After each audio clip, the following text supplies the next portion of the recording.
नमस्कार दोस्तों, stock market studies में फिर से एक बार आपको बहुत बहुत स्वागत है। तो आज यहाँ पे मैं बात करूंगा एक इंफ्रास्ट्रक्चर डेवलपमेंट कंपनी के ऊपर। तो इंफ्रास्ट्रक्चर डेवलपमेंट कंपनी जितने सारे हैं, उनमें से आज जिस कंपनी के बारे में बात करूंगा, उसका रैंकिंग देखा जाए, थर्ड नंबर रैंकिंग में उसका रैंकिंग देखने को मिलेगा। तो 3 नंबर रैंकिंग में उसका नाम देखने को मिलेगा। तो नंबर 1 में आप सभी जानते हैं एल&टी है।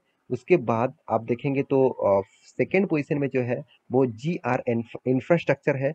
साथ ही साथ थर्ड नंबर पोजीशन में है HFCL। तो HFCL के बारे में आज बात करूंगा, जो एक इंफ्रास्ट्रक्चर डेवलपमेंट कंपनीज है। तो उसी के बारे में डिस्कस करने वाला हूँ, तो वीडियो को पूरा देखना, क्योंकि मैं आपको प्रॉमिस किया था जब इस कंपनी का रिजल्ट आएगा और जब इस कंपनी का परफॉर्मेंस ठीक होगा, तब मैं इसके ऊपर डिस्कस करूंगा। तो क्या परफॉर्मेंस ठीक हुआ है, क्या परफॉर्मेंस किस तरीके से आया हुआ है, तो उसके बेसिस से क्या अभी निवेश करने का सही टाइम आ चुके हैं, तो उसी के बारे में डिस्कस करने वाला हूँ। तो वीडियो को लास्ट तक जरूर देखिएगा, और अभी तक अपने इस चैनल को सब्सक्राइब नहीं किया तो देर किस बात की, अभी जाकर सब्सक्राइब कर लीजिए, क्योंकि आपको daily basis stock market information update इसी चैनल के माध्यम से लगातार लगातार आपको मिलता रहेंगे। तो चलो देख लेते हैं आज के इस कंपनीज के बारे में, आज के इस स्टॉक के बारे में। तो कंपनी का नाम क्या है, आप सभी जानते हैं, HFCL। तो HFCL जो है वो एक इंफ्रास्ट्रक्चर डेवलपमेंट कंपनी है, आप बोल सकते हैं। तो इंफ्रास्ट्रक्चर डेवलपमेंट कंपनी से ये, तो कंपनी का जो स्ट्रेंथ है वो आपको यहाँ पे देखने को मिलेगा। हु वी आर, तो मतलब कंपनी क्या है, कंपनी के बारे में यहाँ पे आपको खुद बता रहा है। तो कंपनी किस तरीके से काम किया, कंपनी किस बेसिस से काम करते हैं, कंपनी का प्रोजेक्ट क्या है, आप यहाँ पे देख सकते हैं। तो कंपनी का प्रोजेक्ट जो है, कंपनी का देखिए, roll out 4G network in the partnership with, यहाँ पे देखिए, मार्क्यू टेलीकॉम प्रोवाइडर, मतलब जितने सारे टेलीकॉम प्रोवाइडर है उसके साथ 4G 5G सेटअप के ऊपर कंपनी काम करते हैं, इंफ्रास्ट्रक्चर के ऊपर काम करते हैं। देखिए, 4G 5G कुछ भी आए तो उसके लिए तो आपको टावर्स की जरूरत होगी, इंफ्रास्ट्रक्चर की जरूरत होगा, तो उसी के ऊपर कंपनी काम करते हैं। साथ ही साथ आप देखेंगे तो मैन्युफैक्चर गेट्स ऑफ, यहाँ पे सॉरी, यहाँ पे आप देख सकते हैं कंपनी मेट्रो प्रोजेक्ट, जितने सारे मेट्रो प्रोजेक्ट है, उसके रेलवे मेट्रो है, उसके ऊपर भी कंपनी लगातार लगातार काम करते जाते हैं, मतलब करते जा रहे हैं। साथ ही साथ आप देख सकते हैं सप्लाई टू, यहाँ पे देखिए ट्रेन, जो एब्रिएशन है, एब्रिगेटिक है। साथ ही साथ आप देख सकते हैं पाइपलाइंस है, उसी के ऊपर काम करते हैं, और वो भी देखिए स्विट्जरलैंड में। तो कंपनी के सिर्फ इंडिया में बिजनेस नहीं है, यूरोप कंट्रीज के ऊपर भी है।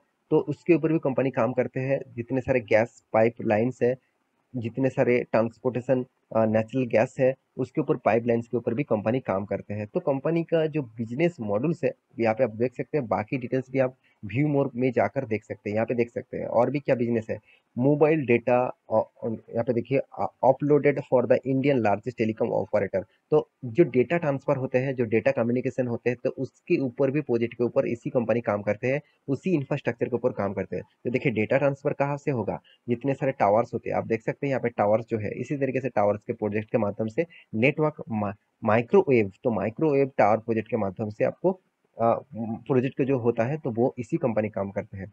तो OFC जो ऑप्टिकल फाइबर जो है नेटवर्क, उसी के ऊपर भी कंपनी काम करते हैं। तो कंपनी साथ ही साथ देखिए विलेज डिजिटल प्रोजेक्ट के ऊपर भी काम करते हैं, मतलब गांव गांव तक डिजिटल प्रोजेक्ट ले जाने के लिए ऊपर कंपनी काम करते हैं। साथ ही साथ इंटेलिजेंट जो मॉनिटरिंग है, तो उसके ऊपर भी काम करते हैं, मतलब डिफेंस सेक्टर में, डिफेंस फोर्स सेक्टर में आपको कंपनी का काम देखने को मिलेगा।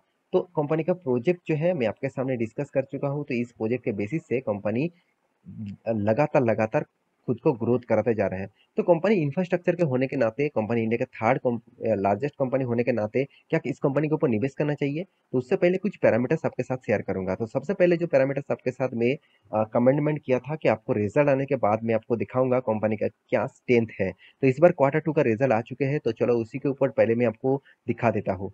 तो टोटल इनकम के बारे में बात करूँ तो करीबन करीबन 1100 करोड़ का, पिछले बार था 971 करोड़ का, और पिछले बार था, पिछले सालों में था 1000 करोड़ का। इसका मतलब इनकम में एक मैसिव जंप आया है, और क्वार्टर क्वार्टर बेसिस में एक अच्छा खासा जंप देखने को मिला। तो सबसे पहले इनकम अगर अच्छा हुआ तो कंपनी का रिजल्ट अच्छा होने का चांसेस हमेशा होता रहता है। फिर भी किस तरीके से हुआ है मैं आपको अभी दिखाता हूँ। तो कंपनी के एक्सपेंस के बारे में बात करूँ तो आप देखेंगे तो 1025, पिछले बार था 900, पिछले साल में था 914। इसका मतलब जितना इनकम हुआ उसके बेसिस से कंपनी ने एक्सपेंस को भी किया। अभी कंपनी टैक्सेस पे करने के बारी, तो टैक्सेस पे करने के बाद कंपनी के हाथ में आया profit and loss for the period. तो क्या कंपनी ने प्रॉफिट किया, क्या लॉस किया, आप देख सकते हैं कंपनी ने इस बार धमाका किया। पिछले 12 की तुलना से भी कंपनी का प्रॉफिट अर्निंग जंप हुआ, 93 से बन चुके 102 करोड़। और पिछले क्वार्टर से तो कंपनी ने डबल के आसपास कंपनी ने प्रॉफिट जनरेट किया, क्योंकि 63 था और इस बार कंपनी का 102 बना। तो इसके मतलब कंपनी ने डबल के आसपास कंपनी का प्रॉफिट जंप हुआ, प्रॉफिट तेजी देखने को मिला। तो कंपनी का प्रॉफिट बिफोर टैक्सेस तो आपने देख लिया। अभी कंपनी टैक्सेस के बारे, टैक्सेस पे करने के बाद कंपनी के हाथ में कितना प्रॉफिट है आप देख सकते हैं। कंपनी के हाथ में जो प्रॉफिट आया, आप टोटल कॉम्प्रिहेंसिव इनकम आप देख सकते हैं 75 करोड़, पिछली बार था 48 करोड़, पिछले साल में था 70 करोड़। इसका मतलब पिछले सालों की तुलना में कंपनी का छोटा मोटा प्रॉफिट का ग्रोथ दिखा। अगर आप क्वार्टर क्वार्टर बेसिस देखेंगे तो कंपनी का बहुत अच्छी तरीके से प्रॉफिट का जंप देखने को मिला। तो ये था कंपनी का इस बार का रिजल्ट, जो मैं आपको कमेंटमेंट किया था। मैं आपको रिजल्ट दिखाऊंगा, तो रिजल्ट देख के मुझे लगता है कंपनी में जो स्ट्रेंथ है अभी भी वो बचे हुए हैं। वो कंपनी की जो स्ट्रेंथ है वो अभी भी अच्छा खासा काम करने के लिए कोशिश कर रहा है। तो कंपनी का जो हालत है अभी देखेंगे तो कंपनी देखिए इंडिया का थर्ड लार्जेस्ट कंपनी है, मैं पहले ही बता चुका हूँ। JMR इंफ्रास्ट्रक्चर सेकंड है, लार्सन टुब्रो फर्स्ट पोजीशन में है। अगर कंपटीटर के हिसाब से इस कंपनी के बारे में बात करें तो इसका return of equities, return of capital employed अच्छा दिखेगा। डेप भी एकदम कम है। खुद कंपनी का मार्केट कैप सेल भी एक मतलब लेवल में है।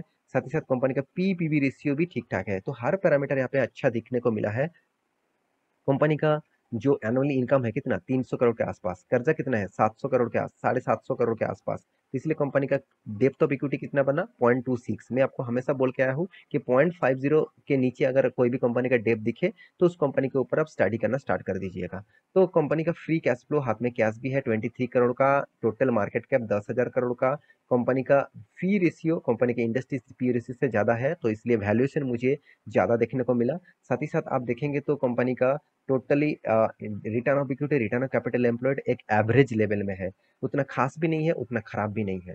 तो कंपनी का प्रॉफिट एंड लॉस के बारे में बात करूं तो कंपनी हर साल में प्रॉफिट को मेंटेन करता है, यही कंपनी का एक खासियत है। कंपनी लॉस तो एक बार किया थे 2012 में, उसके बाद कंपनी ने लगातार लगातार प्रॉफिट करते गए, क्योंकि 12 में कंपनी 67 करोड़ का लॉस किए थे। उसके बाद देखिए कंपनी लगातार लगातार प्रॉफिट किया और इस बार कंपनी ने तो सारे रिकॉर्ड, सारे हद पार कर दिया। कंपनी 325-26 करोड़ के आसपास प्रॉफिट भी किया। अभी देखना है क्या इस प्रॉफिट कंटिन्यू होता है कि नहीं है। उससे पहले कंपनी का रिटर्न देख लीजिए, धमाका रिटर्न है।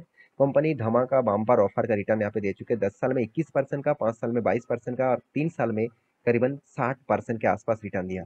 तो क्या इस रिटर्न के चक्कर में निवेश करना चाहिए? तो वो सबसे पहले इंपॉर्टेंट पॉइंट है। तो देखिए कंपनी का रिटर्न ऑफ इक्विटी तो बेस्ट लेवल में है, बाकी पैरामीटर्स भी आपको दिखा चुका हूँ, बेस्ट लेवल में है, अच्छा खासा काम कर रहा है। हाँ, कंपनी का सेल्स ग्रोथ भी, प्रॉफिट ग्रोथ भी ठीक ठाक था। इस बार कंपनी का प्रॉफिट ग्रोथ डाउन में आया, सेल्स ग्रोथ भी ठीक ठाक था, इस बार सेल्स ग्रोथ थोड़ा सा डाउन में आया है। तो इन्वेस्टर के बारे में बात करूँ तो देखिए इन्वेस्टर अभी भी उतना भरोसा इस कंपनी के ऊपर नहीं किया हुआ है। पब्लिक ज्यादा से ज्यादा माल उठा के रखा और प्रोमोटर भी अच्छा खासा माल यहाँ पे जितने माल था उससे थोड़ा सा स्टेक यहाँ पे बढ़ा चुके हैं। तो कंपनी के कैश फ्लो के बारे में बात करें तो कंपनी ने लगातार लगातार कैश फ्लो को मेंटेन किया। इसका मतलब company time to time cash भी हाथ में आ रहा है, उस पैसे से कंपनी मतलब मेंटेन कर पाएंगे कंपनी को। तो सारे पैरामीटर आपके सामने शेयर कर चुका हूँ सर। एक ही बात मैं आपको दिखाना भूल गया, वो है कंपनी एक्स्ट्रा बेनिफिट के हिसाब से आपको क्या दिया।